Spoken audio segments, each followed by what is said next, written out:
as Queen Elizabeth II celebrates 70 years on the throne, making her Britain's longest reigning monarch, conversation turns to what will happen after her death. The Queen is 95 years old and had some health issues at the end of 2021, spending one night in the hospital for tests. Shortly after, she was also seen in public with a walking stick and had to cancel several planned trips, including one to Ireland and one to Scotland for the COP26 climate summit. Just as the Queen's 70th anniversary as the sovereign arrived, she also announced that when her first son, Prince Charles, becomes king, his second wife, Camilla Parker Bowles, also known as the Duchess of Cornwall, will be called Queen Consort, something that many people never expected when Charles and Camilla married in a 2005 civil ceremony that the Queen didn't even attend.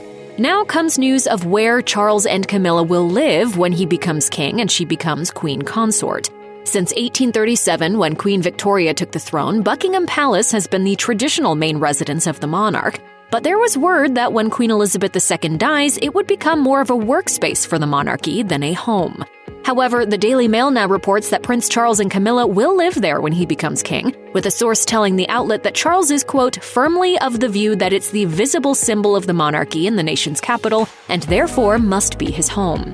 The source added, "There is no question about it. His Royal Highness's view is that you need a monarch at Monarchy HQ. This has never been in doubt." Currently, Charles and Camilla make their main home Clarence House in London, the same home that Elizabeth and her husband Prince Philip shared before she became queen.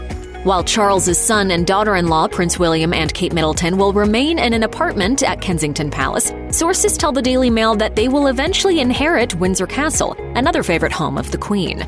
There's more talk than ever about Charles's life when he becomes king, and where he will live is only part of the planning. On February 12th, when Charles was still recovering from his second COVID-19 diagnosis, the Daily Mail reported on Operation Golden Orb, which is the code phrase used for plans for his coronation, the big event when he will be crowned as the new monarch. Due to Queen Elizabeth II's record time on the British throne, the country hasn't seen a coronation in 70 years. When the Queen was crowned a year after her father, King George VI, passed away, it was a grand affair televised to 27 million people, with 11 million more people listening on the radio. It looks like Charles's coronation won't be quite as grand, as the Prince of Wales looks to scale it back in a much quieter affair.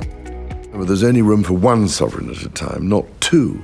According to the Daily Mail, both Charles and his wife Camilla will be crowned together as he becomes king and she becomes Queen Consort. But a source tells the outlet that the event will be, quote, shorter, sooner, smaller, less expensive, and more representative of different community groups and faiths. However, the ceremony will still be an Anglican one, in keeping with religious tradition.